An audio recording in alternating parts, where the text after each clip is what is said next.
Hello everyone, welcome back to my YouTube channel. My name is Daniel, and today in this video we'll be covering a training game played on chess.com. This I played around 3 days ago, so it says November 16th. And let's take a look at what happened. So I'm playing the white pieces, so d4, knight f6, c4, g6. So now we're going into the King's Indian defense with bishop g7, castles, d6, e5, and then black starts to launch a kingside attack. c3. Oh, this is also another possibility, which is the move d5. This goes into the Grunfeld defense. And the idea in the Grunfeld is that the main line is to play e4, and then takes, bishop g7, knight f3, c5, and then you try to undermine white's large center with moves like c5, knight c3, queen a5 to pin the pawn on c3, and bishop to g4 to pin the knight to the queen. However, I do have a sideline, which I typically play, which is the move g3, bishop g7, bishop g2, c6. This is all fine. Typically, I don't see c6 that often. I usually see, like, people usually, when I play this, they play knight takes c3, b takes c3, castles, knight f3, knight, and then c5 here. If I take, then I lose because it's forking, the bishop's forking my king and my rook.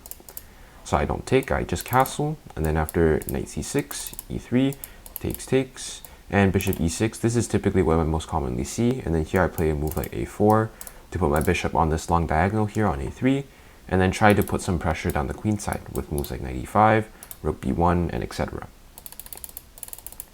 However, in this game, my opponent actually instead played the move castle, so knight f3, and then c6, which is a little bit less common because this knight kind of gets stuck. It has to go to d7, which blocks in your own bishop. So castles. Here my opponent plays knight a6, which is even more awkward in my opinion. So here I just play bishop to d2, which is actually an inaccuracy. Better here would have been to just directly push e4.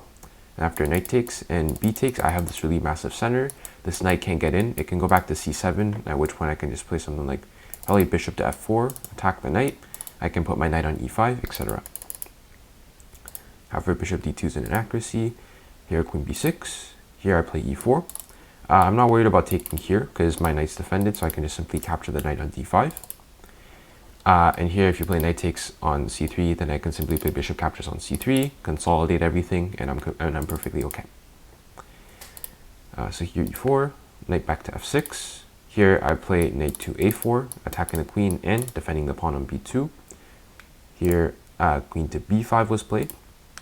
Here I play rook e1, defending this pawn on e4, threatening e5, and I'm also threatening trying to play bishop to f1, which could actually end up trapping the queen in some variations. Here, bishop g4. I play h3. Here, if my opponent, let's say, plays the bishop back to d7, this is already losing because of bishop to f1. And now the queen is probably going to get trapped after queen to h5. I can play g4, and you will see the queen has no squares it can go to. Bishop and knight defend these squares. Bishop defends h3, takes away the h5 square. This square is protected by both of these pawns. This square is taken by knight and pawn, taken by pawn. And you'll see all these squares are in fact taken away from the queen. And hence here you would have to basically sacrifice a piece, knight takes or bishop takes, at which point I would simply be able to go up a piece here. Here, something like bishop f4, simply defending h2 and preventing anything, and this is completely winning, bishop g3 to consolidate. So going back here, after h3, my opponent takes, bishop takes. I don't want to take with the queen because then I lose guard of the a4 knight. Bishop takes, here's c5, trying to lash out, and here I play e5. My idea is that I don't want the knight to jump into d4, I want the knight to have to go back to d7, at which point I can maybe take on c5, but I also have an alternative idea, which is after knight to d7, I'm going to play the move knight c3. This was my other idea. Here you can't play queen takes on b2, because after rook b1, queen a3, and rook to b3, here you have to go queen a5, at which point I have knight to d5.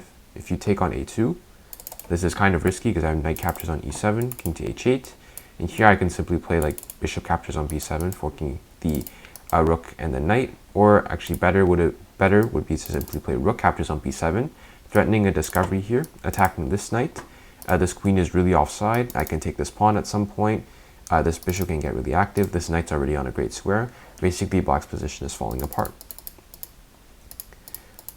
So you can't actually take this pawn on b2. So my opponent goes queen to b6. I jump my knight into d5. If you take here, I can play knight captures on e7, and then play rook b1, and basically the same thing after king h8. Here, and rook captures on b7. Same situation. This knight, this rook, everything is falling apart. After knight d5, my opponent goes queen to d8 instead, defending the e7 pawn. And here I play bishop c3, which is actually a blunder, as you can see. Better would have been to play bishop to g5, double attack this pawn on e7, at which point you probably have to play f6 or rook e8. If you play rook e8, then here I'm pretty sure I can push forward with e6. And if you play f6 here, thinking you're counterattacking, I can just simply take this knight. You don't have time to take here because I can take the rook with check and also get a queen. And after queen takes here and rook captures on e7, I simply emerge up a rook. So instead, you probably have to take, at which point I can probably play knight back to f5, or just play rook captures on e6 and just triple attack this pawn on e7. And I can even bring my queen in and swing the other rook over it if I want to basically have 5 attackers on the pawn. You can't play bishop f6 to really defend this pawn, because here I can simply play bishop takes. If pawn takes, then knight captures on f6. Not knight captures on f6. Here I would actually have rook to d6, pinning the knight to the queen, and then now I'm threatening knight captures on f6 because let's say you do something random like knight b4, then now knight captures on f6 is really strong. Forking the king and the knight, you can't take because then I have rook captures on d8. Or another variation is I can take on d7 first, and if you take here, then I fork the king and the queen. And here after king h8, the knight captures on d7, I'm up a queen. And I also have a knight for the price of a rook.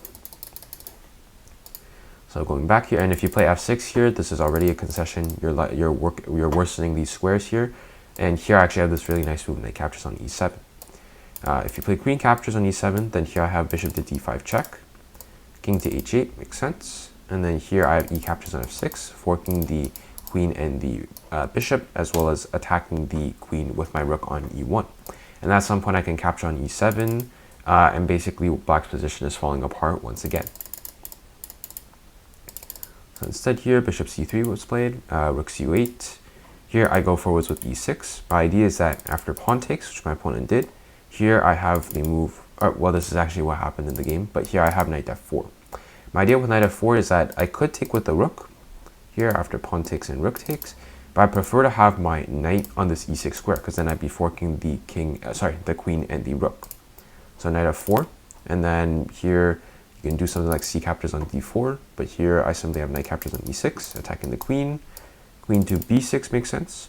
And then here I can simply play bishop to d2. I'm still attacking this rook. Let's say rook to f6. Then here I have knight captures on g7. King takes, and here I simply can pick up this pawn, and I'm coming in, I'm forking the king and the knight as well. So going back here, however in the game, my opponent plays knight to b8. Here I capture on f7. Rook captures on f7, sorry. And here I was thinking between bishop to g4, attacking this rook and wanting to put my bishop on e6, or taking the pawn on c5. The only issue with bishop to g4 was that there was queen captures on d5. And then here after bishop captures on c8, I thought this would get a little bit messy after pawn captures on d4. Here, of course, I have bishop e6, which just completely wins. But I feel like what I played in the game is still better, which is d captures on c5. This also eliminates any counterplay opportunities because I'm just defending the knight with my queen now. And now I'm threatening bishop g4 with no concerns or worries about what's going to happen. Here, knight captures on c5. Here, I take the bishop on g7 first. I don't want to damage my pawn structure. Here, rook captures on g7. And here, I play bishop to, not bishop, g4. Here, I played the move b4. My idea with b4 is that if I play bishop to g4 here, there is the move e6. And then here, I guess, like, now if I play b4, which is also possible, but now, like, it gets a bit complicated, per se. Like, I am up a lot of material, but this still is a little bit complicated. So, also, I didn't have too much time, so I didn't want to calculate all of this. So, I just played b4 first. If you play e6 here, then here I was thinking I would simply just take. Then after pawn takes, then I can play, like, bishop to g4, attack the rook rook captures on g4, then here I can probably get in with like bishop to e6 check, and etc. So b4, knight a6. Now I can play bishop g4. There is no e6 threat anymore. Here my opponent plays e5. I give a check first.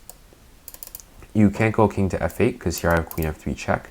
And the king will probably be hunted out somehow after king e8. Here you can simply play rook captures on e5, threatening, sorry, not rook e4. Rook captures on e5, threatening a discovery, and I have a bunch of pieces here which are going to simply swarm the king, which has no defense. So going back, so after bishop e6 check, my opponent has to go to the corner. Now I take the rook. So the subtle difference is that if I give a check here first, I force the king to the corner instead, whereas alternatively, if I just had straight up just captured the rook, this king would have still been on g8. So instead, I force it to the corner by 1 square, which is even better because then it takes one more move for my opponent to activate.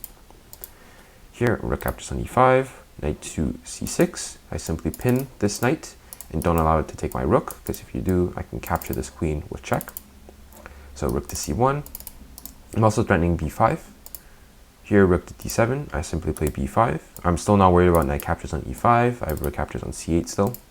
And then I can also win this knight after.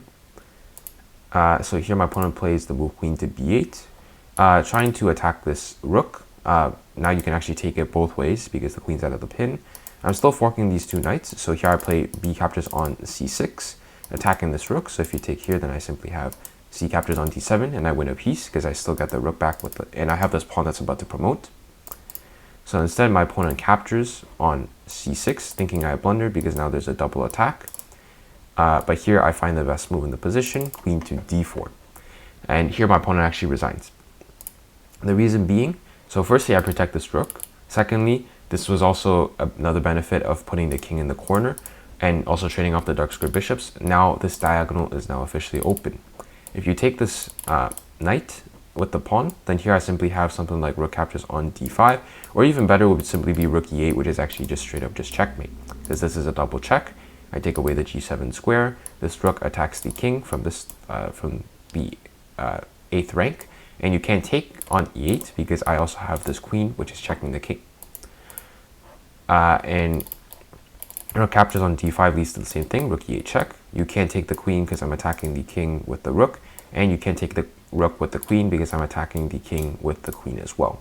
So this is a weird scenario where both of my pieces that are giving check seem like they can be both captured, but unfortunately black can't capture two pieces at the same time, so this is in fact checkmate.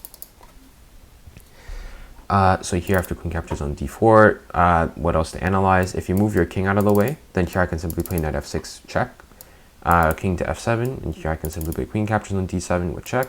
If you take the knight, then queen e7 is simply checkmate. Very common thematic checkmating pattern with the pawn here blocking. And basically king g8 is the only critical move because this comes with check, so I can get my knight out of the way. This rook's already defended. I'm ready to pick up this rook, and this is just totally winning. In fact, mate in 6 is what the computer announces as the best possible line for black. So yeah, very nice defeat, very nice victory, sorry, not defeat. 31 move defeat for my opponent, not for myself. Very happy with this game, lots of nice tactical shots. Very happy with this final finishing touch, queen to d4, allowing my opponent to capture this knight, but threatening checkmate at the same time. This very funny variation with this checkmate where both of my pieces are actually hanging, but they're both giving check. So black this is actually straight up checkmate because there's nothing black can do. Like I said, very nice tactical finish, 31 move victory, which is very nice. Usually victories between 20 and 40 moves are very impressive, and anything below that is straight up very impressive. There's no really good word to quantify it. And yeah, hope you all enjoyed this game, and thanks for watching.